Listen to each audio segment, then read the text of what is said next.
What is your plan, Kyle? Anong binabalak mo ngayon? Alam kong galit ka sa akin kaya huwag ka nang magpapanggap pa. Mariin kong tanong sa kanya. Maayos ng buhay ko. Ang buhay ng mga anak ko, hindi man ako panindigan ni Kyle noon. Wala na akong pakialam doon ngayon. Bakit? Sa tingin mo ba'y may binabalak akong masama sa'yo?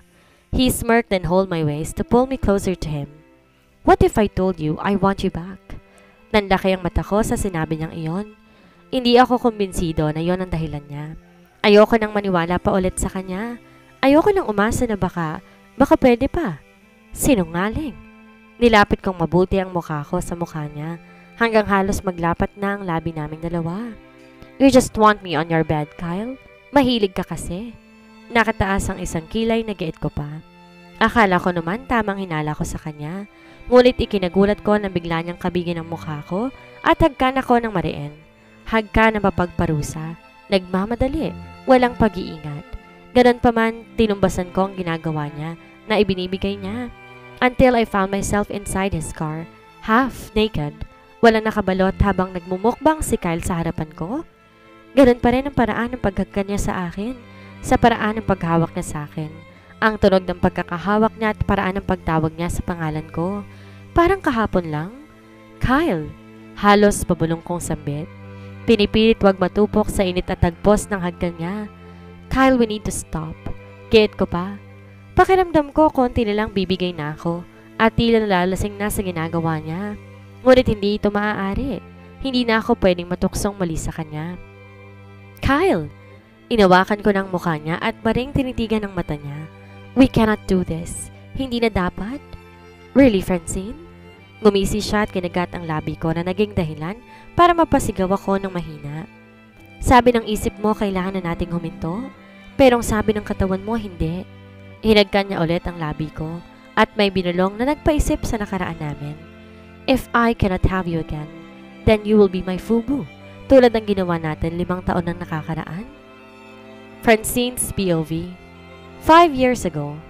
Becky, wala nga yata ngayon yung suitor mo Peste, mukhang na-email na papin ka. Tinungga ko ang beer na inom ko at di na pinagkabalahang pansinin pa si Aiza. 1 linggo na kasi matapos ang date ko noon namin ng bugok na Kyle na yun. Di na siya muling nagpakita pa kaya ayan, na-email na papin ng araw ako. 1 linggong pag-ibig ang siste. Pakialam ko naman kasi sa kanya. Sino siya para gawin akong bayarang girlfriend? At kung di daw ako papayag, gagawin niya akong FUBU? Anong FUBU pinagsasabi niyang peste siya? Ano bang ibig sabihin ng FUBU? Kuryosong tanong ko kay Aiza. Wala si Gladys dahil may regular customer ang bruhang yon. Mukhang nakahanap ng gwapong mayaban pa ang Bruhilda.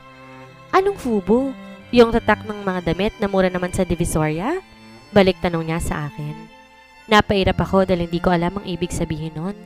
Kung bakit kasi ang daming alam ng mga mayayaman. Paano masabi niya na lang na type niyang maikling short kong suot nung panahong yon?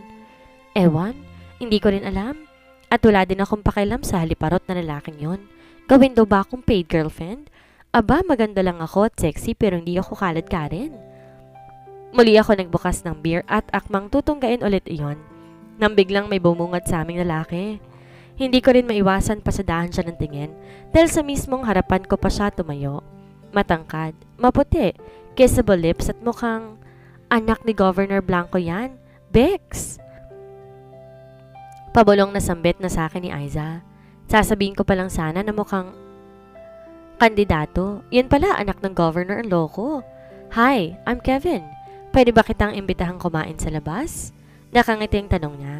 Mukhang malakas ang isang to upang direktang imbitahin ako I will already pay sa manager. Giit niya pa. Muli ko siyang tinitigan mula ulo hanggang paa. Mukha siyang propesor sa totoo lang. Di naman siguro ako gagawa ng masama ng lalaking to at nagbayad na rin naman daw siya. Sige, basta kakain lang tayo Tumango siya bilang tugon. Kagad ako nagpaalam kay Aiza at nagpahintay na lang kay Kevin sa labas ng silid namin. Naglinis ako ng katawan, naghilamos at tagpalit na rin ng damit. Na makasigurong mukha naman na akong presentable ay lumabas na ako. Kagad akong inalalayan ni Kervin hanggang sa makasakay kami sa kotse niya. Anong sinabi ngayon ni Kyle dito kay Kervin the professor / anak ng governor? At least ito hindi ako gagawing bayarang girlfriend. Hindi na rin naman masama dahil may itsura din siya. Mas gwapo nga lang talagang Kolokoy Lakil na yun. Pero bakit ko ba sila pinagkukumparang dalawa? Na makarating kami sa restaurant malapit sa Dayton's Hotel, agad nag-order si Kervin. Hinayaan ko na lang din siya dahil siya naman na magbabayad. Tsaka mukhang pang sosyal naman ang pagkain, hindi carry ng tatong ko. So, what's your name? Tanong niya na makalis ang waiter sa harap naming dalawa. Francine, 20 years old, 5'6". Walang takong yan ha, 32 cap A. Sa bewang 24 pero pag nasobran sa chibog, pumabala ng 25 at 28 naman sa hips. Sunod-sunod at walang kemeng sagot ko. Ayoko ng maraming tanong, kaya bahala siya mag-adjust. Wow, that's too much information, but I like it. At least I know now. Sasagot pa sana ako pero muling dumating ang waiter, dala ang order niya kanina. Baby back ribs, 2 pasta, large lemonade, ice cream, at blueberry cheesecake. Hindi naman halatang patay gutom ako dahil sa in-order niya. Gutom ka? Maang na tanong ko na lamang. Aba, sa dinami-rami ng alak na nainom namin ni Aiza kanina, saan ko pa isisiksik ang mga in-order niyang pagkain? You should eat. Nakangiti lang na sagot niya. Di na rin ako muling nagtanong pa. Tulad nga ng sabi niya, kumain na lamang din ako. Pwede ba tayong sumaglit sa Dayton's Hotel? Kumunot naman bigla ang noo ko dahil doon. Wala sa usapan ng hotel. Sabi dinner lang. May kukunin lang ako doon. Naiwan ko kasi. Importante pa naman. Pero kung di ka naman papayag, ihatid na lang muna kita sa Club V. Naiilang nag-iit niya pa. Mukha naman siyang nagsasabi ng totoo at harmless.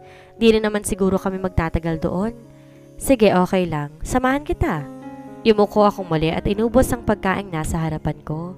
Sayang naman kung magtitira pa ako nito. Marami ang batang nagugutom. Isa ako sa pinagpalang nilalang na makatikim ng ganitong kasosyal na pagkain, kaya bawal sayangin. Natapos ang ilang oras namin sa restaurant na nagtatanungan lang ng walang kabuluhan. Sa totoo lang, hindi ako nag-e-enjoy kausap siya. Mas okay palang kausap si Kyle kaysa sa kanya. Ngayon eto, daig ko pang bodyguard na nakabuntot sa kanya, papasok sa presidential suite. Ano bang kukunin mo rito? Di naman tayo Ang dami mong tanong. Kulang na lang lumabas ang kaluluwa ko nang bigla niya akong itulak sa kama. Wala sa usapan to ah. Sabi niya may kukunin lang siya, pero bakit? Matagal na kitang gustong makuha. Ang hirap-hirap pong tsempohan. Ngayon, sa akin ka na.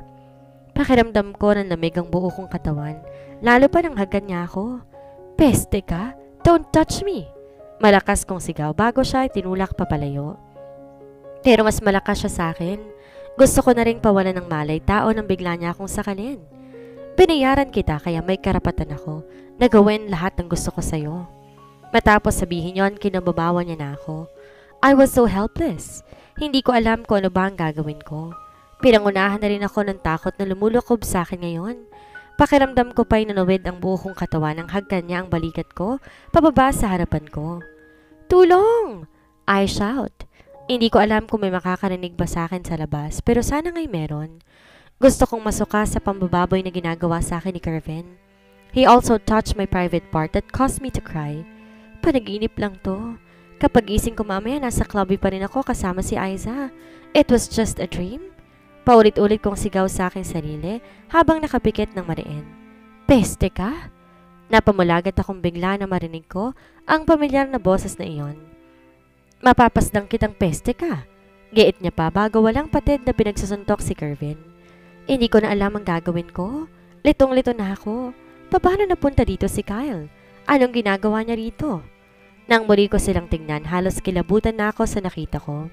Duguan na ang mukha ni Kervin na para bang wala ng malay. But then Kyle just kept on punching his face. Anak ni Governor Blanco yan, Bex.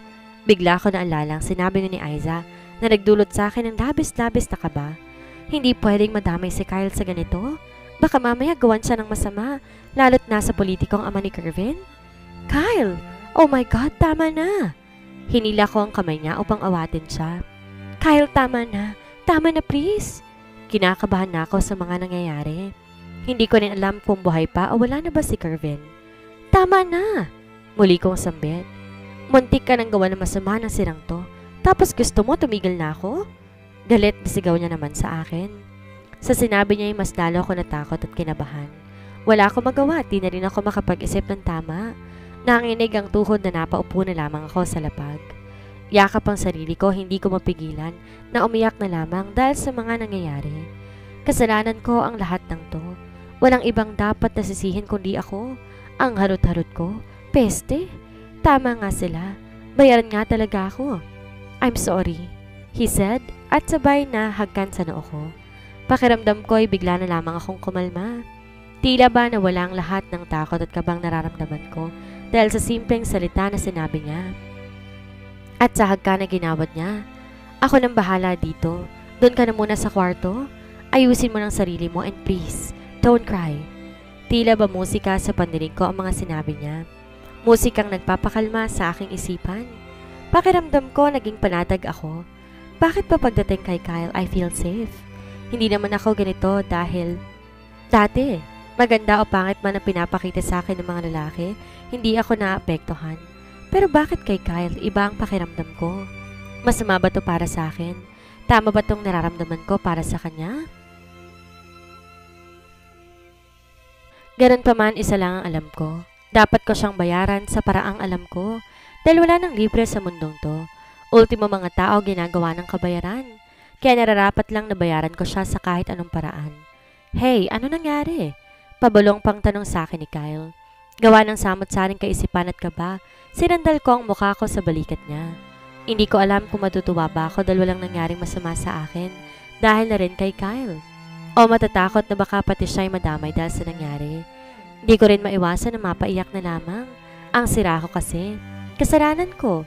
Tama naman siya, binayaran niya ako. Bayaran nga kasi ako, di ba? Giit ko habang impit na lumuluha. Kahit anong punas ko, tuloy-tuloy pa rin ang pagpatak noon. Puisit? Di dapat ako umiyak, lalo na sa harap ni Kyle? No, hindi ka ganon. He said and hugged me tight. Anong ginawa niya sa'yo? Sinaktan ka ba niya? Pinilit ba niya ang sarili niya sa'yo? Answer me, please. Sunod-sunod pang tanong niya. Sinaktan ka ba niya? Pinilit ang sarili sa'yo? Pinilit ko munang pakalmahin ang sarili ko at punasan ng luha bago parang batang nagsusumbong sa kanya. Isa siya sa mga customers sa VIP. Nagbayad na malaki para i-date ako. Akala ko naman date lang kaya sumama ako. Pero pagtapos na mag-dinner sabi niya may kukunin lang siyang gamit dito. Naiwan niya raw kasi kaya sumama naman ako. Pagkatapos bigla na lang akong hinagkan. Wala yun sa usapan kaya pumalag ako. Pero sinakal niya ako bago tinulak ng maraha sa sofa. Sinubukan kong lumaban pero mas malakas siya. Mahaba akong saad. Muli ulit akong naiyak. Lalo pa nang maramdaman ko ang paghigpit ng yakap ni Kyle. Inagkan niya ang balikat ko down to my shoulder. He touched me at nasa harap ko in my private. Enough, Francine. You don't have to say it. Putol niya sa sasabihin ko pa at ramdam ko ang galit sa boses niya. Ngunit hindi iyon ang darama ko ngayon, kundi ang kaisipang panatag ako at kalmado sa bisig niya. Sa pagkakataong to, sigurado na ako. Can you do me a favor? Nag-aaral lang tanong ko sa kanya. Tinignan ko muna siya ng mariin sa mata bago marinig salita. Make love to me. Akala ko nagalit siya o nadismaya dahil sa sinabi ko, pero natagpuan ko na lang ang sarili kong tumutugon sa mainit niyang hagkan. Nag-aalab at kapwa naghahabol kami ng hininga. Nang pakiramdam ko'y matutupok na ako sa apoy na nag-aalab sa pagitan naming dalawa, ako na mismo nagkusa. Enough! Nagkusang patigilan siya para ako magsimula at kumilos. Ayaan mong bayaran kita sa pagkakaligtas mo sa akin? Pumunta ako sa itaas niya kahit na nga ba naiilang ako. Pero narito na rin lang ako, itutuloy ko na. Magbabayad ako sa paraang alam ko. Matapos sabihin yon, walang sabi-sabi. Pinag-isa ko ang katawan naming dalawa. Peste, bakit masakit pa rin? Ganito ba talagang size ng kasangga ng lalaking to para masaktan ang hustong tinatago ko? Marin ako napapikit at napahagat na lamang sa labi hanggang tuluyang nawala ang sakit. Mariin ako napapikit. Kinulayan namin ang gabi. Sumayaw kami sa sari ng musika na dulot ng aming pag-iisa. Minsan na ako nadarang sa init na dulot ng hagkan niya. Sabi ko sa sarili ko hindi na dapat na maulit pa yon. Ngunit eto't matapos ang ilang oras sa pagsasalo namin, muli na naman akong nakakulong sa bisig niya. Tulad ng una naming pagniniig. Muli ko siyang iniwan kinaumagahan. Ang pinagkaiba lang masaya ako tanggap kong nangyari sa amin pagkalabas ko ng silid na iyon. Silid kung akong una nakadama ng takot at pagmamahalan. Ngunit napalitan ng saya at pagmamahal? OMG, ako, in love? Diyos me, Francine, ikalma mo nga ang perlas mo. Pagsintang pururot lang yan. Singhal ko sa aking sarili. Matapos ang gawin yon, 2 araw na hindi ko nakita si Kyle. Hindi rin siya nagawi sa Club V. Wala ring malinaw na usapan sa pagitan namin dalawa. Ako lamang yata ang umaasa. Umaasa na baka may something sa aming dalawa? Ako lang yata ang umaasa na baka nilagay kong lahat ng kakailanganin ko sa bag ko bago sinukbit iyon sa balikat ko. Biyernes ngayon. Itong araw na maraming customers sa Club V, bukod pa sa Sabado at Linggo. Na makasigurong okay ng lahat, kaagad na rin akong umalis. Meron ding nakaparadang tricycle sa labas kaya hindi na ako nahirapan pa na mag-abang. Hindi rin kaanong traffic dahil medyo napaaga ako ng labas, kung kaya't mabilis din ako nakarating sa Club V. Baka timala ang aga mo ngayon? OA na sambet ni Gladys pagkapasok ko na salid namin dito sa Club V. Himula rin at narito ka ngayon. Dahil yun ang peg mo ngayon? Maang na tanong ko naman. Ilang araw na nga kasi siyang wala. Ang sabi naman ni Mommy Gracia, may regular customer na nagbabayad daw upang ilabas siya. Aba, kailangan din namin magpahinga ng perlas ko, te. Durog na durog ako sa totoo lang. Walang pakialam, nasagot niya naman. Kung siya'y durog na durog, ang perlas ko naman, tila ba napunit? Tara na sa VIP, kanina pa naroon si Aiza. Giit niya pa. Muli kong pinasadahan ng tingin ang sarili ko sa salamin. At nang sa tingin ko'y mukha naman akong karespe-respeto, kahit hindi naman, sumunod na ako kay Gladys. Pagkarating namin sa loob, tamang ang hinala ko. Napakarami ng tao ngayon. Napansin ko rin ang mga kaibigan ni Kyle sa mesang lagi kong inuuko pa. Sa tuwing narito sila, kompleto ulit sila, ngunit hindi ko siya makita. Bex, sayawan mo nga muna yung checkwang na naroon sa table 5. Iihi lamang ako. Babalik din ako kaagad, promise. Labag man sa loob ko, pumunta na lang ako sa itinuro ni Aiza. Mukha kasing sasabog ng pantog ng gaga. Hi sir, nagbanyo lang ang dancer dito kanina pero babalik din kaagad. Malakas kong sambit habang sumasayaw sa harap na medyo may edad ng lalaki. Sabi ni Aiza, Chekwa ito, pero sa tingin ko naman Pinoy. Ilang minuto lang binaling ko habang sumasayaw ay biglang dumating si Aiza. Ngunit kinabigla ko na makita ang lalaking kasama niya.